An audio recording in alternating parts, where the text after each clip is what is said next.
Nos visita la Asociación No Lucrativa de Solidaridad, Derechos Humanos y Cooperación al Desarrollo Paz con Dignidad, nacida hace ya 18 años, en el año 95, y volcada desde su creación en divulgar y asentar la sensibilización y una conciencia crítica en aras de tejer y engrosar relaciones internacionales justas que se desarrollen en un sistema global equitativo. Nos acompaña Amparo Pernici. Amparo, bienvenida nuevamente a Córdoba TV. Buenas tardes. Amparo es responsable de Paz con Dignidad en Andalucía. Bueno, Amparo, para que se haga patente esta paz digna, ¿verdad?, movida por justicia y no por caridad, imprescindibles la investigación y la divulgación, y de ahí la importancia de que se creara ese observatorio SEOMAL hace ahora una década, en el año 2003. Exactamente, sí, Ángela, eso fue efectivamente en ese año cuando Paz con Dignidad se da cuenta que hay que investigar, sobre todo en las actividades, hay que hacer investigaciones que, digamos, refrenden los impactos de las multinacionales españolas, especialmente en su actividad en América Latina, concretamente, ¿no? Justamente acababan de desembarcar a finales de los años 90, principios del 2000, en América Latina, todas esas multinacionales que antes eran muchas de ellas empresas estatales que se privatizaron en ese momento, y pensamos que era un buen proyecto hacerle seguimiento a esas actividades y cómo impactaban sobre los derechos humanos de las comunidades de América Latina. Una mirada atenta, permanente, que busca conocer lo que está sucediendo y denunciar, en el caso que corresponda, el paso de esa mano de las empresas transnacionales, porque hablamos de que afecta a todos los niveles, ¿no?, desde el impacto, el colapso, podríamos decir ya, medioambiental, hasta los propios derechos humanos y, por supuestísimo, el estatuto y la situación del trabajador allí, ¿no? Claro, el desarrollo de las empresas multinacionales pasa a todos los niveles, no solo en América Latina, ¿no? Claro, esa maximización del beneficio, que al fin y al cabo es en lo que se basan las empresas, especialmente las más grandes, ¿no? Esa maximización no puede ser nada más que a costa de otras cosas, como son, por ejemplo, los derechos laborales, como son, por ejemplo, los derechos ambientales. A nosotros nos parece precisamente que esta crisis tiene como dos cuestiones especialmente marcadas, ¿no? Bueno, casi que tres. La primera es que hay una acumulación brutal de la riqueza, que hay muy pocas empresas que dominen el mercado, cada vez menos además, o sea que esas 500 que el Fortune todos los años divulga, finalmente nosotros pensamos que se van a quedar en menos todavía, ¿no? Cada vez hay menos gente que tiene mucho más. Eso por un lado. Por otro lado, la devastación ambiental brutal que ha habido en estos últimos tiempos, ese no tener en cuenta los ritmos biológicos, por ejemplo, de cosas tan fundamentales como la pesca, sin ir más lejos, ¿no? O sea, si no crece el pez, es imposible que llegue a ser algo tangible para que nos lo comamos, ¿no? Cosas como esa. Y luego hay otra cuestión importante, y es que como que hemos pasado, como que se está trasladando el poder de los estados a agentes totalmente externos a los mismos. Es decir, por ejemplo, el Fondo Monetario Internacional, nosotros como ciudadanos españoles ni lo votamos ni tenemos control sobre él, ¿no? El Banco Mundial o el Banco Europeo, por ejemplo. Y sin embargo nos marcan el criterio igual que nos lo manda el mercado, ¿no? Hablamos aquí de los mercados ahí como si fueran entes que no sabemos exactamente cuáles son, pero que sí que dominan nuestra vida. En realidad son los que marcan los planes de ajuste que finalmente nos terminan afectando. Eso está pasando aquí ahora, y eso pasó en los años 90 en América Latina. Esto ya está experimentado, estos planes de ajuste, estas privatizaciones, esta pista de aterrizaje de seguridad jurídica para las empresas, de rebaja de las condiciones laborales para maximizar el beneficio. Todas esas cosas ya están experimentadas allí, ¿no? Un poco, si volviéramos un poquito la vista, yo creo que tendríamos mucho que aprender, ¿no? Amparo, contextualizando un poco este boom de la internacionalización de empresas españolas en América Latina, nos tenemos que situar en la segunda mitad de los años 90. Este fenómeno provoca que estas empresas pues disfruten, gocen de una posición privilegiada. Es exagerado decir que se ha cosificado, que se ha instrumentalizado a América Latina en pos de estos beneficios que además, como bien me decías antes de comenzar la entrevista, también habría que discutir y analizar, sobre todo en cuanto al destinatario. Claro, esto es importante. Nos parece súper importante saber quién se beneficia exactamente, claro, ¿no? El desarrollo para quién y los, digamos que dónde van esos beneficios económicos de esas empresas. Por un lado, el desarrollo para quién, pues en América Latina nosotros pensamos que está muy claro, ¿no? El desarrollo para esas empresas y para los beneficiarios y la junta de accionistas de esas empresas. Desde luego no para la mayoría de la población latinoamericana.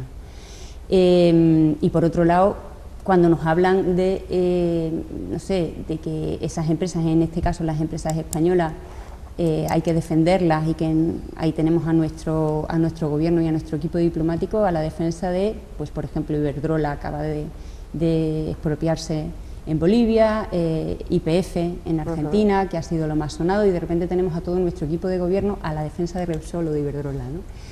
No lo entendemos del todo bien, porque se supone que ese equipo diplomático está pagado por todos y todas los españoles, ¿no? ¿Y dónde están los beneficios, incluso en este país, de esas grandes multinacionales, ¿no? Por ejemplo, Telefónica tiene récord de beneficio en el 2009 y en el 2010 hace un ERE de que echa el 20% de los trabajadores españoles.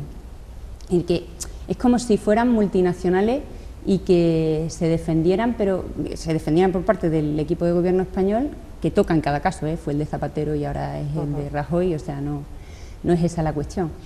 Pero ¿en beneficio de quién? Quiero decir, ¿por qué esa defensa a ultranza de esas empresas cuando impactan claramente sobre los derechos humanos y además ni siquiera la ciudadanía española tiene beneficios a ese respecto, ¿no? Entonces, es todo como un poco... a nosotros nos parece que todo esto tiene que revisarse y que desde luego ahí estamos, ¿no? Intentando investigar y poniendo los puntos sobre las íes de lo que es nuestra opinión en ese sentido, ¿no? A base de investigar y a base de refrendarlo con datos. Es importante que en América Latina, como bien decía, desembarcan a finales, entre mediados y finales de los 90, porque hay dos cosas fundamentales, ¿no? Cuando nosotros hacemos alguna charla, alguna conferencia en la universidad, especial, es como nuestro público objetivo, lo primero que preguntamos es ¿por qué se os ocurre que las empresas españolas especialmente tienen una implantación, la implantación más importante es en América Latina, ¿no? Todo el mundo dice pues por la lengua, ¿no? Es una cosa que nosotros, que puede ser en un momento con una ventaja, pero desde luego jamás es un inconveniente hablar en otro idioma para una multinacional, ¿no? Hubo dos cosas que se juntaron ahí justamente en esa época. Una fue el consenso de Washington, o sea, ahí estaba el Banco Mundial, el FMI y la Reserva Federal en Washington, y en bueno, una serie de reuniones lo que hicieron es hacer un plan de ajuste especialmente dedicado a los países latinoamericanos, porque vieron que era un nicho de mercado importante para las empresas multinacionales, y prepararon la pista de aterrizaje. Lo que hicieron fue preparar un plan de privatizaciones de empresas que eran estatales, esta cosa que nos están aplicando nosotros ahora, que es rentabilizar los servicios públicos, es decir, privatizarlos en cualquier caso. En fin, una serie de ajustes que lo que hicieron fue preparar eso, una pista de aterrizaje perfecta para que las empresas aterrizaran. Justamente en ese momento, en España firmamos el Tratado de Maastricht, entramos en la Unión Europea, y se empiezan a privatizar nuestras empresas. La A del BBVA es la A de Argentaria. A mí me obligaban en mi tiempo de beca a abrirme una cuenta en Argentaria porque era el banco estatal. Y entonces se gestionaban todas esas cosas desde ese banco. Es la A de Argentaria, que era banco estatal, como digo. Eso se privatizó y lo compró el BBV. El BBV, entonces, BBVA ahora. Telefónica, Repsol, Gas Natural, Endesa, la mayor parte, las más grandes, eran empresas estatales. En ese momento se privatizan, entonces coinciden las dos cosas, y cuando deciden salir al mercado y externalizar hacer inversión extranjera directa, justo esa pista de aterrizaje del consenso de Washington había preparado la pista perfecta, ¿no? Como digo, y coinciden las dos cosas en ese momento, y esa es la razón de la implantación de las empresas españolas, especialmente en América Latina. Entonces, de entonces hasta ahora. Desde el observatorio de esas multinacionales en América Latina se recaba, se divulga esa información, porque aquí lo que se pide, lo que se solicita, lo que se demanda es una respuesta de las personas que pertenecen a los países inversores y también de las personas que viven allí, que realmente conozcan esta realidad. Somos conscientes, los españoles, hay un silenciamiento deliberado por parte del Estado, y esto, por supuestísimo, afectando a los medios de comunicación, que hace que entendamos conceptos como responsabilidad social de una manera muy diferente a lo que significan de verdad. Pues esa es otra buena área de trabajo de lo más, la responsabilidad social corporativa, ¿no? Nosotros, para empezar así de duro, lo entendemos como marketing solidario, ni más ni menos. Quiero decir, para nosotros es una limpieza de cara. Y sin embargo se nos vende como algo realmente referido a la cooperación y a la empatía, ¿no? Y a la necesidad de trabajar en horizontal, ¿no? Eso es, se vende precisamente como una necesidad o como una obligación que tienen las empresas de responsabilizar o de devolver a la sociedad, ¿no?, lo que la sociedad les da. A mí, yo solo me planteo una cosa, que es muy simple, que es cuestiones básicas que deben de cumplirse en la ley son responsabilidad social corporativa. Por ejemplo, la conciliación familiar forma parte, porque eso forma parte de la responsabilidad social corporativa de muchas empresas, pero eso está marcado por la ley. O sea, ¿qué sentido tiene?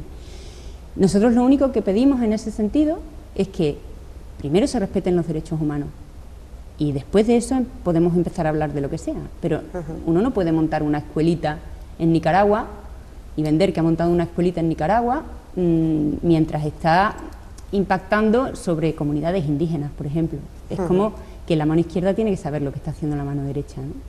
Y sobre todo que hay una cuestión que a nosotros nos preocupa especialmente, y es que hay una ley mercatoria, un montón de leyes que protegen los intereses de esas empresas. Y sin embargo, para compensar todo eso, los impactos que provocan, resulta que solo está la responsabilidad social corporativa, que además es voluntaria. No entendemos cómo se puede equilibrar una cosa con la otra. No puede ser, ¿no? Quiere decir que no puede ser que no haya tribunales especialmente dedicados a la defensa de los derechos humanos y que resulte tan complicado sacar esas denuncias adelante, ¿no? Son muy pocas las que terminan haciéndose de alguna forma factibles, ¿no? Que terminan acabando en un juicio y que terminan en denuncia real. Entonces, como mínimo, lo que no puede ser es que algo que sea voluntario que pretenda equilibrar leyes que defienden todos esos intereses, ¿no? Sí, de hecho, allá por los 70, Naciones Unidas ya alertaba, ¿no?, sobre esta absoluta desprotección, ¿no?, esta impunidad con la cual operan y avanzan estas empresas, ¿no? Totalmente. Eso fue además en un discurso que hizo Allende en los 70, en Naciones Unidas, en el que ya alertaba sobre esto, ¿no? Y fíjate, si no ha corrido tiempo, y esto no ha hecho más que empeorar. En ese momento todavía se entendían a los estados como soberanos, ¿no? Ahora ya la cosa está todavía más complicada. Se ha ido como recrudeciendo y como que se ha ido un amigo de otra organización en una charla dijo una frase que a mí me pareció muy no sé, que describía todo esto bastante bien, ¿no? Si se cumplieran los derechos humanos serían procesos revolucionarios, ¿no? Es así, son derechos humanos, ¿qué menos, no? Bueno, pues efectivamente, ¿no? Eso nosotros pensamos que es así. Y pasa la contestación a esta demanda, a esta reivindicación, precisamente por eso, por la acción social, por la presión popular, por ese llamamiento, por ejemplo, a medidas como la nacionalización. Claro, nosotros en ese sentido, es verdad que hacemos tenemos como dos patas en la educación para el desarrollo, ¿no?, que finalmente es el trabajo que hacemos en los países del norte, en este caso en este, ¿no? Y una es la línea de comunicación que llevamos con la revista Pueblos y otra es el Observatorio Multinacionales en América Latina. Entendemos que es la población española, la ciudadanía española, la que tiene que saber estas cosas y la que, como me decías antes, debe de estar informada a este respecto. Es verdad que hay mucho conchabeo, y eso yo creo que es público y notorio, de los medios de comunicación con este tipo de empresas, entre otras cosas porque muchas de ellas financian esos medios de comunicación, con lo cual es todo un intríngulis ahí que es difícil de desenmarañar, ¿no? Pero hay otros medios de informarse y sobre todo nosotros lo que intentamos es llegar a público que termine movilizándose y que termine además denunciando y acompañando todos estos procesos de investigación. Desde luego que no somos los únicos, quiero decir, ahí está el Observatorio de la Globalización, de la Deuda en la Globalización, hay otra mucha serie, Veterinarios sin Fronteras, Ingeniería sin Fronteras y muchas otras organizaciones que trabajando en distintos ámbitos estamos en la misma historia, ¿no? Y finalmente hay como tres tipos de organizaciones, ¿no? Las que confrontamos con este modelo, las que dialogan y las que colaboran. Entonces, todo eso, esas sobre todo organizaciones que confrontamos con el sistema, creemos que podemos ser una fuente alternativa de información a tener en cuenta, que no quiere decir más que eso, ¿no? Pero por lo menos es como un punto que genera al menos reflexión, entendemos. Es verdad que es mucho trabajo y es verdad que este sistema mueve mucho, es decir, es complicado, que todo esto está muy implantado y que además hay mucha contrainformación. Y bueno, siendo que es difícil y lo sabemos, el trabajo creemos que tiene que ir por ahí, que precisamente es eso, la defensa de los derechos humanos lo que hay que reclamar, ¿no? Que es muy simple, que tampoco creo que eso cualquier persona bien pensante, que seguro, vamos, que yo estoy convencida además que es la mayoría de la ciudadanía española, lo entiende perfectamente, y si no defienden los derechos humanos, entonces ¿cómo es que pueden operar, ¿no? El rastro de prácticas como el sistema de puertas giratorias, la asimetría normativa, la diplomacia económica, por poner algunos ejemplos. ¿Qué paisaje nos podríamos encontrar en poquitos años si la situación sigue degenerando? Pues se ha ido recrudeciendo en todos estos años. Por ejemplo, el otro día leí un artículo que decía que las SICAPs, las organizaciones, o sea, las sociedades estas de altísimo capital, cada vez incluso dentro de ellas son menos, o sea que cada vez menos, como decíamos al principio, controlan más. Eso, cuando menos, es peligrosísimo.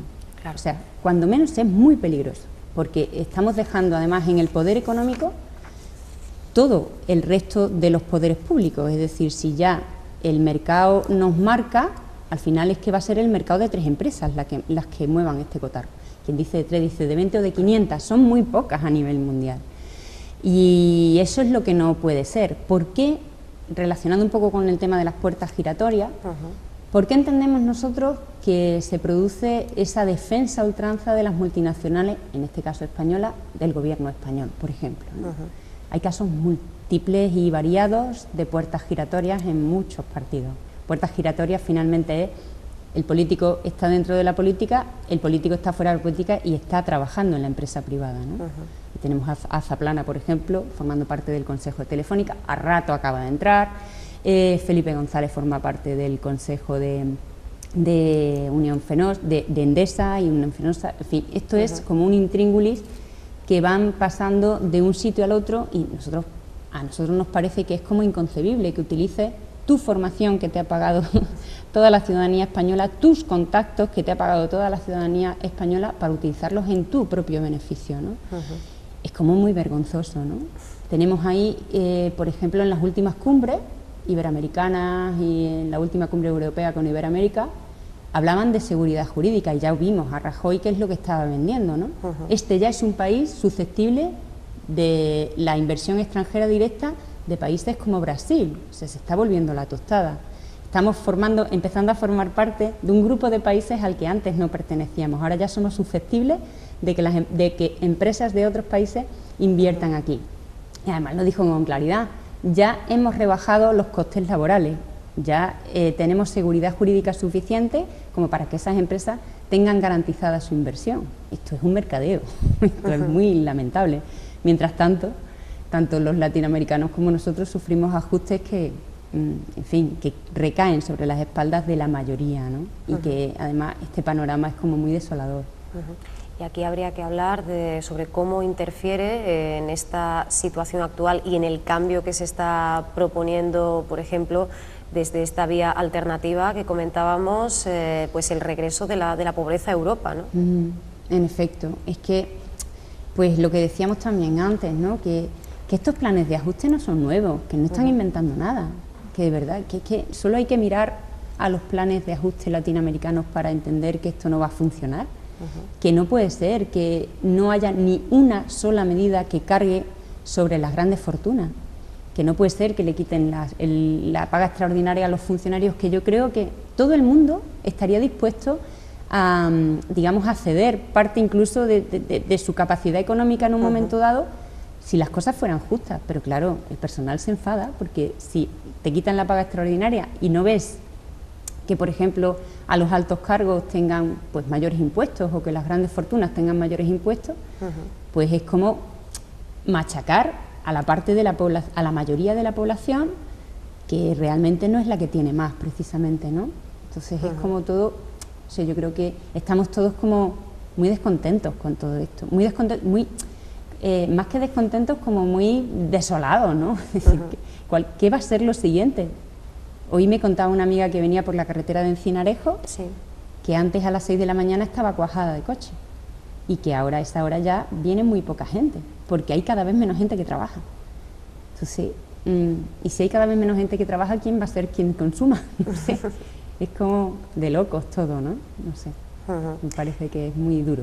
En la entrevista que Erika González y Pedro Ramiro concedían a Berta del Río a principios de año, creo que la entrevista tiene fecha el 27 de enero, comentaban que incluso estamos llegando a un punto que seguramente pues los ciudadanos españoles no conozcan, es que se están trasladando modelos de negociación de América Latina, ¿no?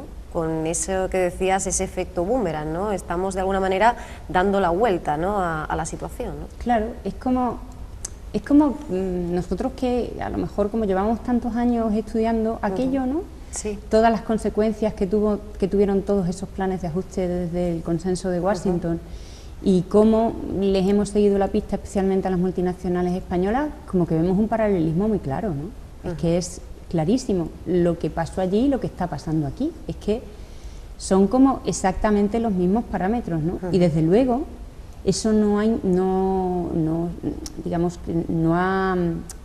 la mayor parte de la población no ha sido la que se ha desarrollado allí, ni muchísimo menos.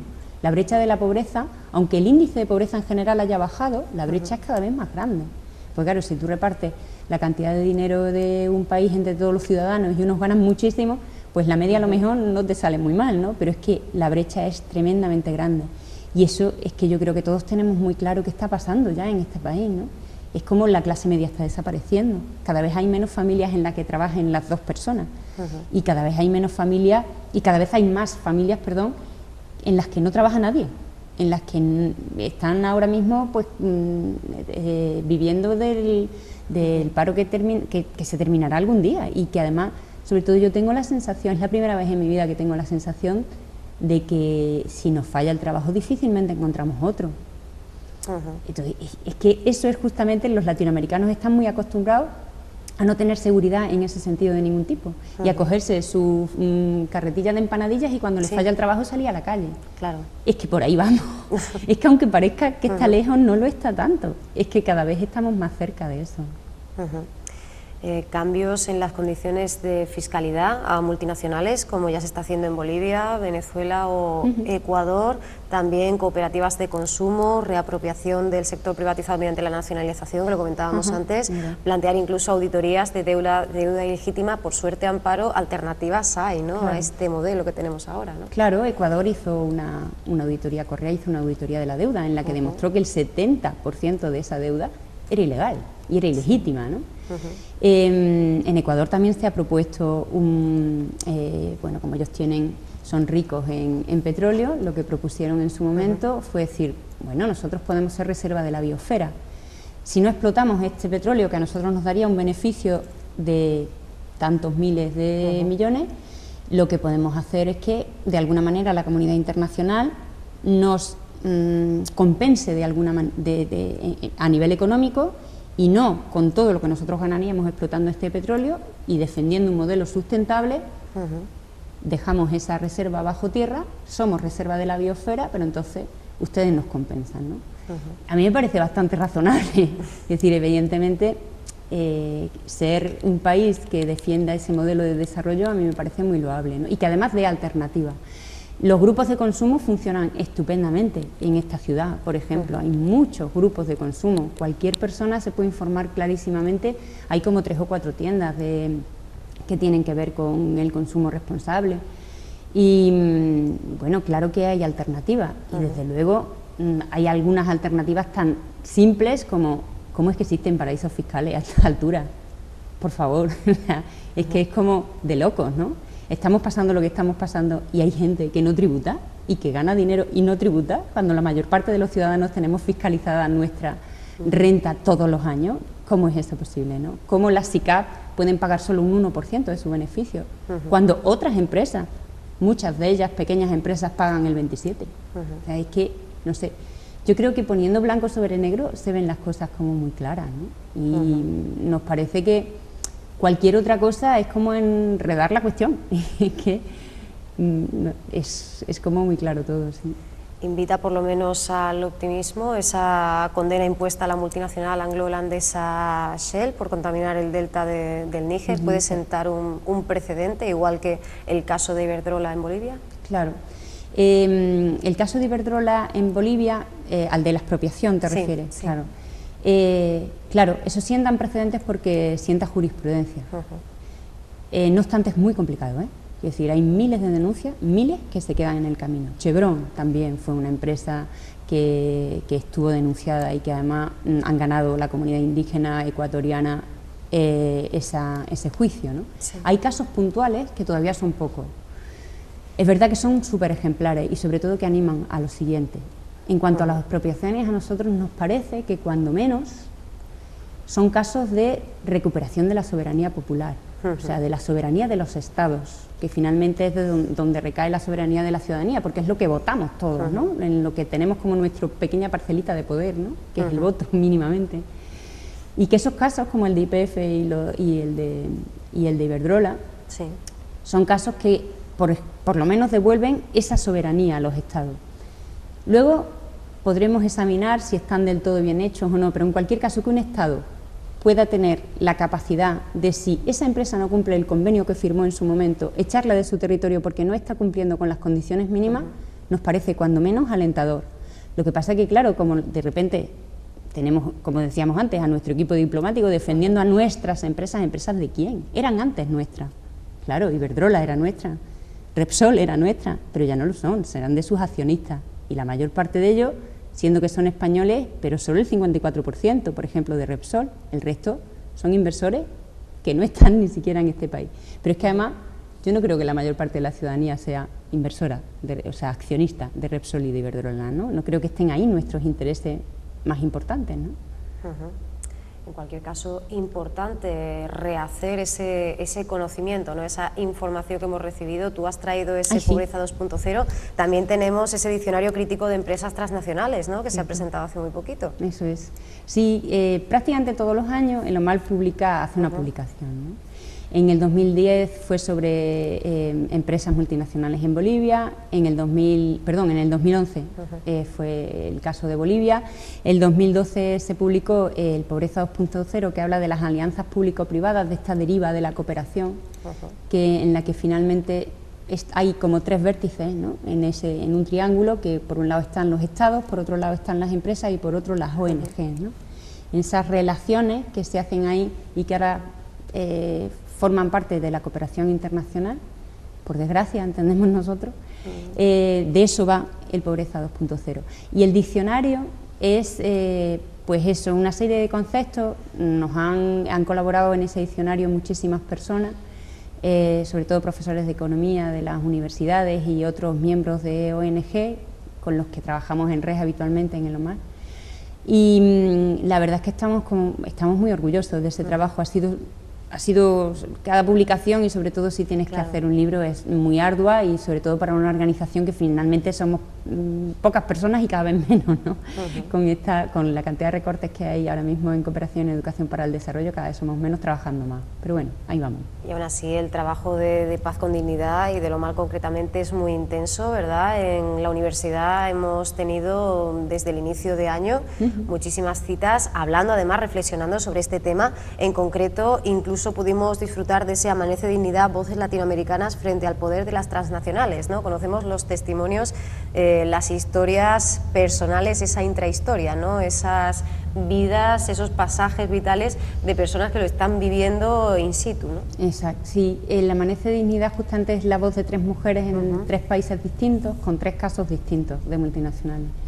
El de Ecuador era de Repsol, el de Venezuela era sobre el Santander y el otro país ahora, no recuerdo cuál era Venezuela, Ecuador y Bolivia con el caso del agua, perdón, estaba... y lo que hacemos es que esas personas cuenten en directo su testimonio, avalado también por una serie de organizaciones que también hablan en cada uno de esos 10 minutos en los que está repartido este vídeo, ¿no? Antes de ese hicimos también el segundo desembarco, que trataba justo de los mismos temas pero más generales, en América Latina en general, ¿no? Pues se contaban casos de Centroamérica, de Colombia, y hacíamos lo mismo, un poco coger los testimonios de personas que lo están viviendo en sus carnes y que lo cuentan de propia voz. Y lo mismo que en el Amanece Dignidad, avalado también por organizaciones sociales que están trabajando a pie de terreno, ¿no? Allí, y que también lo están haciendo aquí. Es un poco como refrendar con casos concretos, ¿no? De cosas que están pasando y que son muy graves. En fin, un asunto que siempre excede el tiempo que tenemos para la entrevista. Amparo, te agradecemos muchísimo que hayas estado con nosotros y no hemos podido hablar de la plataforma 2015 y de lo que se espera que suceda en 2015 con esas inversiones, así que si te parece te emplazamos para que cuando sea posible vuelvas y sigamos abundando sobre este asunto. En cualquier caso tenemos toda la información, ¿verdad?, en la página web de Paz con Dignidad, tenemos también la página concretamente específica de Loma, el acceso a estas publicaciones. Amparo Pernici, muchísimas gracias por haber venido. Muchas gracias, porque además nos queda también un tema importante, que es hablar del proyecto que se está haciendo en Córdoba con respecto a este tema, así que el próximo día... Pues entonces tenemos que vernos ya.